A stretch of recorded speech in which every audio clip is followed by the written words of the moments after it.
ओम शांति। आज है 13 जनवरी 2022 के ईश्वरीय महावाक्य। पहले सुनते हैं मुरली के मुख्य पॉइंट्स। बाबा ने कहा, मैं मनुष्य सृष्टि का बीज रूप हूँ। मुझे ही पतित पावन कहते हैं। अब मैं आया हूँ नई दुनिया का फाउंडेशन लगाने, अर्थात इस कब्रिस्तान को परिस्तान बनाने। यहाँ सब मनुष्य कांटे बन गए हैं। यह है ही कांटों की दुनिया। इस कांटों के जंगल को बदल बाप दैवी स्वराज्य की स्थापना करने आए हैं। फिर बाबा ने कहा, मैं ज्ञान सूर्य इस समय ज्ञान वर्षा कर रहा हूँ, जिससे तुम पावन बन जाते हो। बाकी बरसात का पानी थोड़े ही कोई को पावन बनाएगा। बाप तुमको कितना अच्छी रीति समझाते हैं। तुम्हें फिर और भाई बहनों को समझाना है। अगर तुम जाग गए तो दूसरों को भी जगाओ। पहले पहले सबको यही बात समझानी है कि परम पिता परमात्मा से तुम्हारा क्या संबंध है। फिर समझाना है दुनिया एक है, रचता भी एक है और पतित पावन भी एक ही है, शिव बाबा। और लास्ट में बाबा ने कहा, यह तुम्हारा अंतिम जन्म है। इस पुरानी दुनिया का अब विनाश होना है। तुम कितना समय देह अभिमानी रहे हो, अब देही अभिमानी बन जाओ। हे आत्माओं, अब तुमको इन 5 विकारों रूपी रावण पर जीत पानी है। जो जीतेंगे वही राम राज्य के मालिक बनेंगे। और अब सुनते हैं महावाक्यों को विस्तार से। मुरली का सार। मीठे बच्चे, तुम्हें इस कांटों के जंगल को दैवी फूलों का बगीचा बनाना है। नई दुनिया का निर्माण करना है। प्रश्न, तुम बच्चे बाप के साथ कौन सी सेवा करते हो जो कोई भी नहीं करता? उत्तर, सारे विश्व में सूर्यवंशी चंद्रवंशी राजधानी की स्थापना करने की सेवा तुम बच्चे ही बाप के साथ साथ करते हो, जो कोई भी नहीं कर सकता। तुम अभी नई दुनिया का फाउंडेशन लगा रहे हो, तो जरूर इस पुरानी दुनिया का विनाश होगा। दैवी फूलों का बगीचा बनाना, कांटों के जंगल को खत्म करना, यह बाप का ही काम है। गीत ओम नमो शिवाय। ओम शांति। जब कोई साधु संत या विद्वान लोग भाषण करते हैं तो पहले कोई न कोई को नमस्ते करते हैं। कोई शिवाय नमः कहते, कोई कृष्ण नमः कहते, कोई गणेश नमः भी कहते हैं। परंतु नमस्ते तो ऊंचे ते ऊंचे एक बाप को ही करना चाहिए। बच्चे जानते हैं ऊंचे ते ऊंचा एक भगवान है, उसका नाम शिव है। गाते भी हैं शिवाय नमः। शिव को हमेशा बाबा कहते हैं। शिव बाबा पहले पहले रचना रचते हैं। रचयिता एक है, रचना भी वास्तव में एक है। रचता बाप को और रचना दुनिया को कहा जाता है। बाप जो दुनिया क्रिएट करते हैं सो जरूर नई ही क्रिएट करेंगे, परंतु बाप जरूर पुरानी दुनिया में ही आएंगे, इसलिए बाप को पतित पावन कहा जाता है। सारी दुनिया के मनुष्य मात्र, उसमें भी खास भारतवासी बाप को याद करते हैं कि पतित पावन आओ। जब सब दुखी और पतित हो जाते हैं तभी बाप को पुकारते हैं, परंतु दुखी कब हुए और याद कब से करते हैं यह नहीं जानते। बाप बैठ समझाते हैं। आगे भी समझाया था कि हे बच्चे, तुम अपने दुख सुख के जन्मों को नहीं जानते हो। मैं जो ज्ञान का सागर नॉलेजफुल हूँ, वह बैठ तुमको समझाता हूँ। शिव बाबा कहते हैं, मैं मनुष्य सृष्टि का बीज रूप भी हूँ। मुझे पतित पावन भी कहते हैं, तो जरूर पतित दुनिया भी है, पावन दुनिया भी है। पावन दुनिया को हेवन अथवा गार्डन कहा जाता है। फिर जब दुनिया पतित होती है तो कांटों का जंगल कहा जाता है। बेशुमार मनुष्य हो जाते हैं। माया का राज्य शुरू हो जाता है। किसको भी समझाना है कि आज से 5000 वर्ष पहले भारत गार्डन ऑफ गॉड था। मनुष्य बहुत सुखी थे। नई दुनिया में सिर्फ भारत ही था। कोई भी खंड का नाम निशान भी नहीं था। नए भारत में फिर नई दिल्ली भी थी, जिसको परिस्तान भी कहा जाता था। भारत हीरे जैसा था, उसको ही सुखधाम भी कहते हैं। अब तो भारत पुराना है, उनको ही दुखधाम कहते हैं। अब बाबा समझाते हैं, आजकल दिल्ली में विश्व नव निर्माण प्रदर्शनी कर रहे हैं, मनुष्यों को समझाने के लिए कि यह विश्व नया कैसे होता है। चित्र सामने रखकर और कोई समझा न सके, ना कोई ऐसी विश्व नव निर्माण प्रदर्शनी खोल सके। यह पहला बार ही है जो ब्रह्मा कुमार कुमारियां बैठ समझाते हैं, भारत नया था तभी सुखी थे, लक्ष्मी नारायण राज्य करते थे, विष्णुपुरी नई दुनिया थी। नई दुनिया का निर्माण यानी फाउंडेशन लगाना यह परम पिता परमात्मा का ही काम है। भारतवासी जो खुद ही अपने को पतित भ्रष्टाचारी कहते हैं, वे नए विश्व का निर्माण कर ना सकें। तुम जानते हो वो लोग क्या क्या फाउंडेशन लगाते हैं। बाप कहते हैं, मैं स्वर्ग नई दुनिया का फाउंडेशन लगाता हूँ। पुरानी दुनिया का विनाश होना है। यह है कांटों की दुनिया। मनुष्य जैसे कांटे हैं, एक दो को दुख देते रहते हैं। भारत गार्डन ऑफ अल्लाह था, गॉड ने स्थापन किया था। शिवाय नमः भी कहते हैं। शिव बाबा ने कैसे स्थापन किया? बरोबर ब्रह्मा द्वारा गार्डन ऑफ अल्लाह व दैवी फूलों का बगीचा स्थापन कर रहे हैं। कांटों के जंगल को बदल दैवी स्वराज्य स्थापन करेंगे। बच्चों को निमंत्रण देते हैं। यहाँ भी बच्चों ने निमंत्रण दिया कि बाबा आकर देखो कि हम चित्रों पर कैसे समझाते हैं कि नई दुनिया की स्थापना और पुरानी दुनिया का विनाश कैसे हो रहा है। आप आकर देखो और श्रीमत दो। अब इन चित्रों पर किसको समझाना तो बहुत सहज है। ऊपर में परमपिता परमात्मा का चित्र है, शिवाय नमः सबसे ऊंच है। वह फिर नई दुनिया रचते हैं।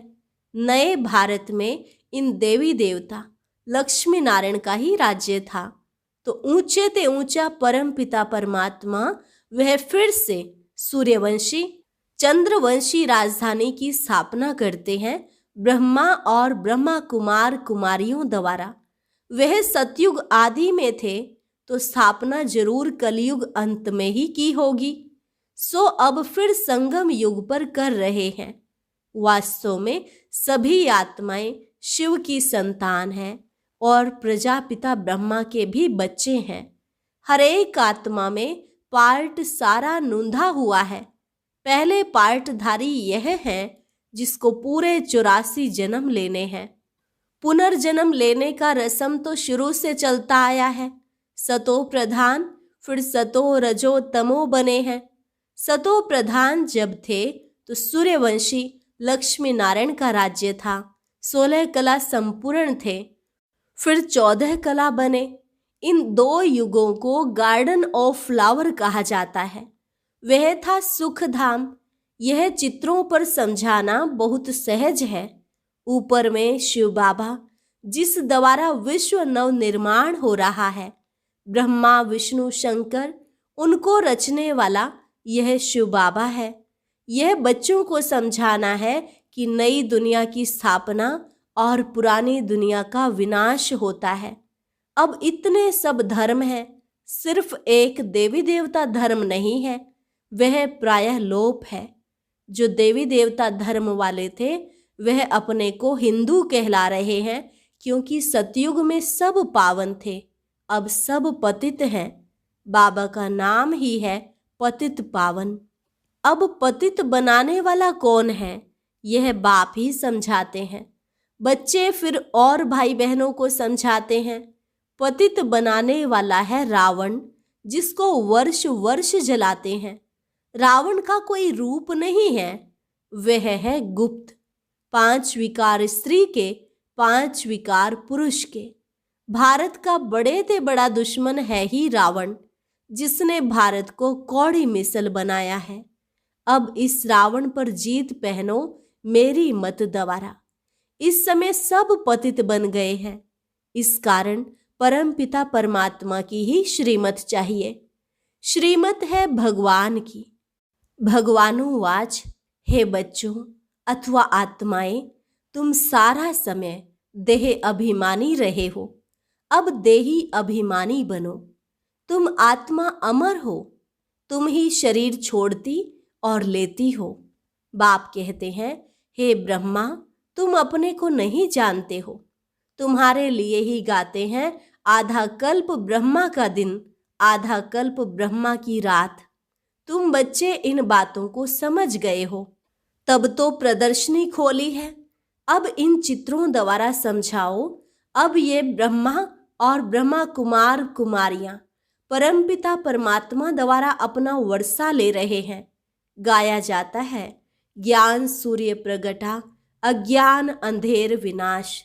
उस सूर्य की बात नहीं, मैं ज्ञान सूर्य इस समय ज्ञान वर्षा कर रहा हूं, जिससे तुम पतित से पावन बन रहे हो। बरसात का पानी कोई पावन नहीं बनाएगा। मुझे पतित पावन कहते हैं। मेरे पास ही नॉलेज है कि पतित से पावन और फिर पावन से पतित कैसे बनते हैं। पावन नई दुनिया और पतित पुरानी दुनिया को कहा जाता है। पतित बनाता है रावण, रावण को शैतान और राम को भगवान कहा जाता है। वह राम सीता वाला नहीं। तुम बच्चों को यह स्थापना और विनाश का राज भी समझाना है। इसके लिए यह विश्व नव निर्माण प्रदर्शनी है। कोई भी शास्त्र में यह नहीं है कि परम पिता परमात्मा ब्रह्मा द्वारा सुख धाम की स्थापना करते हैं, रावण फिर दुख धाम बनाते हैं। बाप आकर सुख धाम बनाते हैं। आधा कल्प सुख, आधा कल्प दुख। सतयुग त्रेता दिन, द्वापर कलयुग रात। रात में ठोकरें खाते हैं, भगवान को ढूंढने के लिए धक्के खाते हैं। यह भी ड्रामा में नूंद है। आधा कल्प ज्ञान, आधा कल्प भक्ति।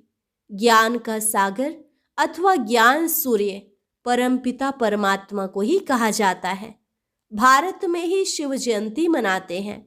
इससे सिद्ध है कि भारत ही शिव की जन्म भूमि है। मुझे आना भी पतित दुनिया में पड़े, तब तो आकर पतितों को पावन बनाऊं। जो पूज्य लक्ष्मी नारायण थे वही पुजारी बने हैं। आप पे ही पूज्य, आप पे ही पुजारी। वही लक्ष्मी नारायण की आत्मा जिनको 84 जन्म भोगने हैं तो भिन्न नाम रूप में भोगने हैं। तो यह ब्रह्मा जो स्थापना करते हैं वही फिर पालना करते हैं।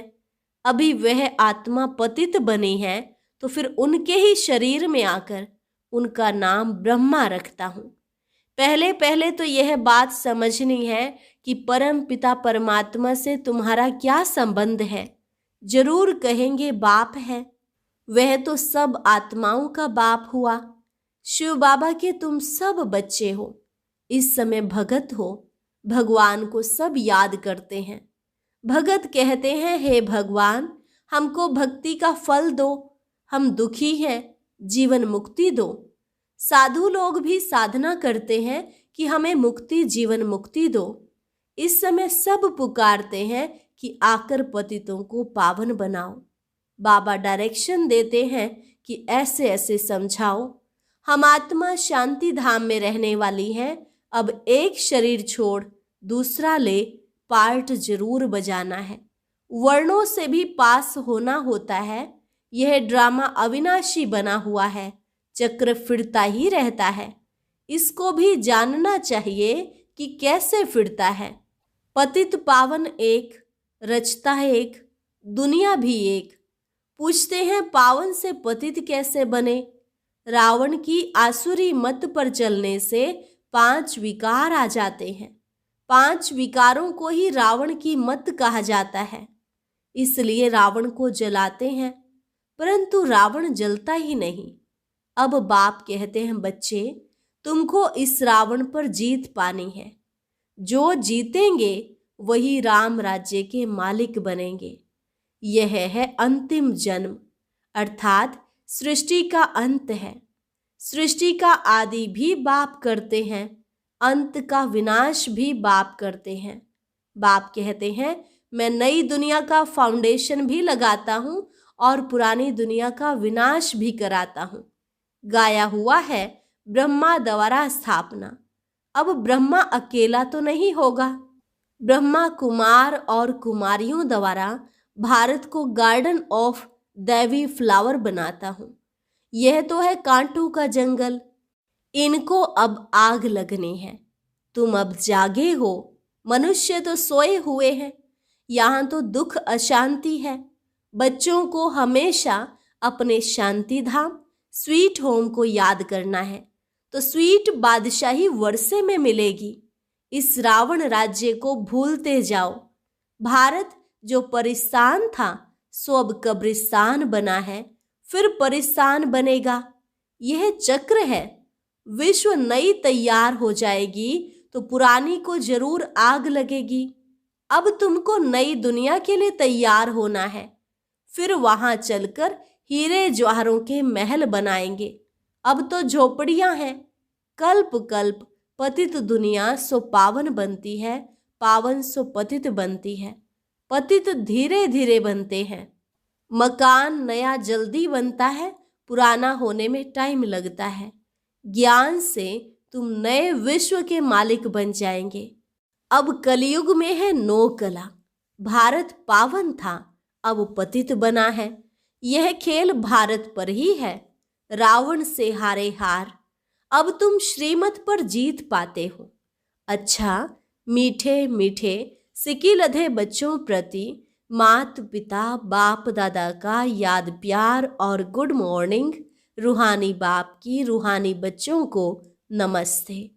रूहानी बच्चों की रूहानी बाप दादा को नमस्ते नमस्ते, गुड मॉर्निंग। धारणा के लिए मुख्य सार।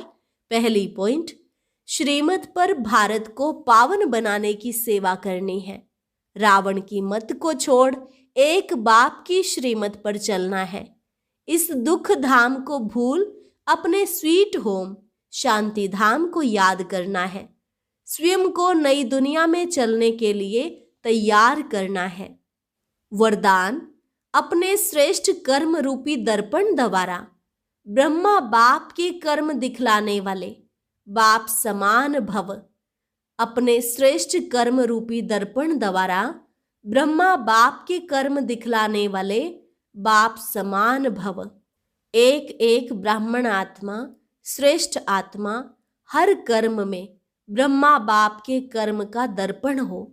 ब्रह्मा बाप के कर्म आपके कर्म के दर्पण में दिखाई दे। जो बच्चे इतना अटेंशन रखकर हर कर्म करते हैं, उनका बोलना, चलना, उठना, बैठना सब ब्रह्मा बाप के समान होगा। हर कर्म वरदान योग्य होगा। मुख से सदैव वरदान निकलते रहेंगे। फिर साधारण कर्म में भी विशेषता दिखाई देगी। तो यह सर्टिफिकेट लो तो तब कहेंगे बाप समान। स्लोगन, अव्यक्त स्थिति का अनुभव करने के लिए बाह्य मुखता को छोड़ अंतर्मुखी एकांतवासी बनो। अव्यक्त स्थिति का अनुभव करने के लिए बाह्य मुखता को छोड़ अंतर्मुखी एकांतवासी बनो। लवलीन स्थिति का अनुभव करने के लिए बाप का बच्चों से इतना प्यार है जो सदा कहते, बच्चे जो हो जैसे हो मेरे हो। ऐसे आप भी सदा प्यार में लवलीन रहो। दिल से कहो, बाबा जो हो वे सब आप ही हो। कभी असत्य के राज्य के प्रभाव में नहीं आओ। अपने सत्य स्वरूप में स्थित रहो। अच्छा, और अब सुनते हैं आज का अव्यक्त ज्ञान मोती। ये एक बहुत संस्कारितापूर्ण वीडियो है, जरूर देखें, कोई भी मिस ना करे।